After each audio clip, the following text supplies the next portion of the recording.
All right, got another recruiting update for you today because Kirby Smart and the Georgia Bulldogs have made the top 5 for one of the best players across the country in the 2025 class. Of course, I'm talking about do-it-all athlete DJ Picket from Florida. He's 6'3", 170 pounds. He's the number 7 overall prospect in the country. He's the number 1 safety prospect, the number 1 prospect in Florida. This guy is a big deal. Long, lean, athletic, really impressive ball skills. A do-it-all defender who can play cornerback, safety, play in the nickel, whatever you want him to do.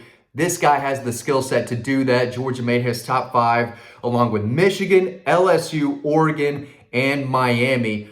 Kind of a surprising top 5 because from everything I've heard about this guy, the Gators could be tough to beat. They've been pushing for him out of Zephyr Hills High School in Florida. Kid's from Tampa. Kids from Tampa, probably butchered the name of the high school, but he's a Florida native who left out Florida and Florida State in that top 5. And of course, it's really early on, right? He could add those schools to his list. I'm sure he'll visit both schools. But sources close to him and his family told me that he will be in Athens in June. I expect that to be an official visit.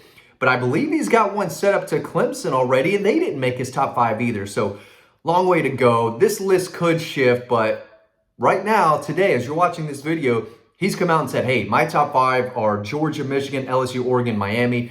Coming off a recent visit to LSU. I think Miami is going to be in the mix for the long haul. I think he has a good relationship with Dan Lanning and the Oregon staff. They're doing a great job up there, basically taking the blueprint that Kirby Smart has made at Georgia. Dan Lanning said, I'm going to do that. What Kirby Smart and the Dogs are doing, where I learned everything, I'm going to do that at Oregon. And they're doing a great job. And they're in the mix, for a lot of these top elite players. And these are guys you win championships with. Michigan, I think, is a school that's been high on his list for a long time. But again, he's a big deal on offense. As a pass catcher, he caught 52 balls for just over 1,000 yards last year. 15 tutties. 15 tutties. Touchdowns. I might say tutties for a while. It's just fun. Just mix it up a little bit. Defensively, he had 31 tackles, 1 interception that I believe was a pick 6 because he took it 85 yards, and 1 forced fumble, which those are good numbers for a lockdown defensive back. I mean, the guy knows how to tackle, but that length, you just can't teach it. You can add weight and muscle, but at 6'3", with those long arms, he kind of plays like a lion back there. He's kind of hunting, his prey. He's locking down those receivers. He's getting after it, chasing down the ball carrier. He's a really good player, and he flashes. I mean, when you watch this film, it's easy to see why every school in the country is coming after this kid and why he is a major Georgia target in the 2025 class. Now, I know what you're thinking. Matt, Georgia just signed KJ Bolden, the number 1 safety in the 2024 class. There's no way they're going to land this kid, right? Hold your horses a little bit. Not so fast, my friend, as old Lee Corso would say. Listen to this, okay?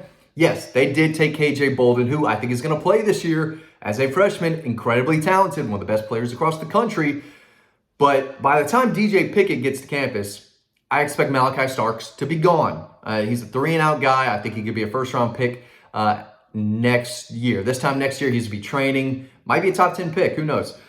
Janelle Aguero will still be around. It will be his 3rd year in the system. If he stays and doesn't hit the portal and continues the path that he's on, he's another guy who I think will play a lot at safety. So you got, second-year player KJ Bolden, third-year player Janelle Aguero. Ja'Cory Thomas might be in his 4th season. He's another safety to keep an eye on. But after that, safety's kind of slim. It really is. They've got a lot of cornerbacks, and maybe a guy like Justin Rhett, who they signed in the 23 class, I believe, played corner last year. Maybe he gets a look. Maybe Kyron Jones, who played a cornerback. That's what they took him as. He could play running back, too, in an emergency situation. But he's another guy who could get a look at safety. And DeMello Jones, another kind of do-it-all athlete from Swainsboro. Got a hair on my face, hair in my eye. That's been bothering me for 45 seconds at least. He's another guy who could play some safety, play some star, nickel, whatever. He's not strictly a cornerback. So you're going to have a lot of these guys kind of rotate and get reps at other positions in the secondary because Georgia wants to be versatile. They want a guy who can play both corner and star and safety. That way you can mix it up if you need to and throw an offense just, for a loop. If you can move different guys around in the secondary, different pieces, if you're an offensive coordinator and a quarterback, you're thinking, wait, well, this guy's supposed to be here, now he's playing there. If you have a versatile secondary, it's only going to help you out. And this guy can play a lot of different positions, and he's a really big deal, and I think Georgia's going to give him a lot to think about. And at the end of the day, they probably have some work to do right now. I'm not saying that Georgia's leading here by any means. I think Michigan might be the leader behind the scenes. I thought it was Florida for a while. Maybe it's Miami. Miami trying to do everything they can. NIL, they're just writing checks. I don't want to go into too many details, but one of the programs I've been told that's just throwing out NIL money left and right, just trying to get as many kids in as possible. It's Miami, Auburn, South Carolina. Heard some rumblings about Florida State. So, those are programs that can't recruit DJ Pickett the same way Georgia can. Georgia could say, hey, we can develop you, turn you into a first rounder, maybe win a national championship or two. Miami can't say that. They used to dominate the NFL, but they're not the same program. Miami is still irrelevant. They don't matter. And they probably won't matter for another year or two at least. Nobody cares about Miami right now. They don't matter. So when they're landing these 5 stars, it's beautiful. It's South Florida. The weather's great and all that. But no one's going there because they think they're going to get developed and turn into a first-round pick.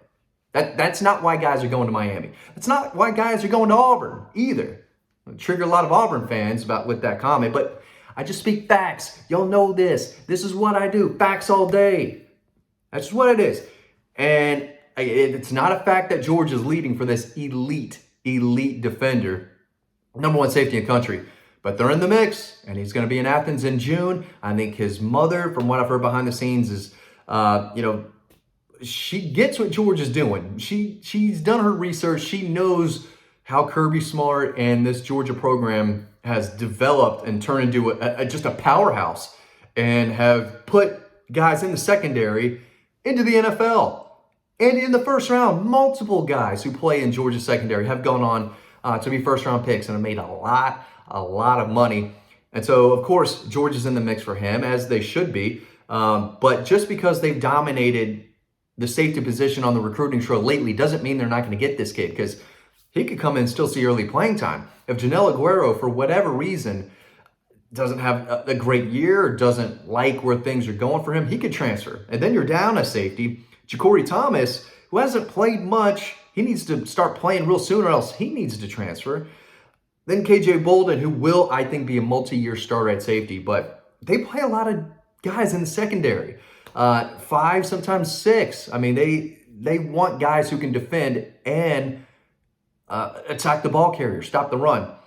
And this guy is able to do that. So big deal here. 5-star. And he said, hey, everyone, I want to tell the world, Georgia's in my top 5. Not Florida State, not Florida, not Clemson, not Auburn, not Alabama. Georgia. Where's my list here? Georgia, Michigan, LSU, Oregon, Miami. Which is, that's certainly a group. So he's got his eyes on leaving the state for sure. But you can't rule out Miami with how they are recruiting these days, specifically with what they do with NIL. I think Michigan, that was a program that early on looked like could be the landing spot and the team that was out in front. But, with Jim Harbaugh leaving, I think Michigan's going to take a step back this year. I don't think he cares about what type of season they're going to have. He's looking at, the coaching and the development. And I don't know what he wants from NIL. I don't know, what the number he's looking for. But if Georgia wants him bad enough, they're going to have to say, okay, we can help you out there. We can get you what you want. Or maybe they can't, right? So unfortunately, when I covered recruiting, I've been doing this since 2014, 2015, one of the two. I've been doing this for a long time. And it used to be, establish a relationship with the prospect, the coaches, the family, the trainer, follow the visits, right? All that stuff. Now I got to figure out the NIL stuff with these kids. What does this kid want from NIL? What are his parents thinking as it relates to NIL? What can these programs offer in terms of NIL? So it's a lot tougher to cover recruiting now when some of these kids are getting last minute NIL offers the day before they have to make a commitment. So you do all this work and you feel like you have an idea of where this kid's going, why he's leaning there, why he's picking a certain school, why he's not picking a certain school.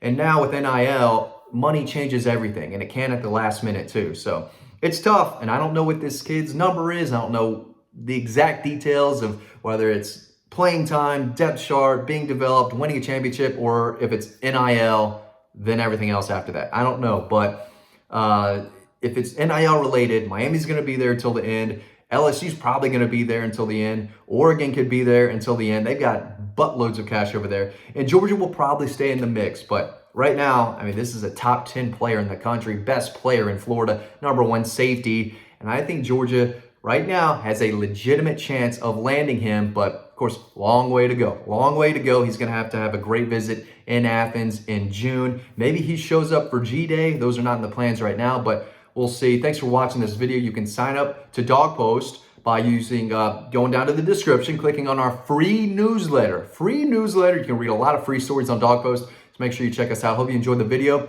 and hope to see you on the website.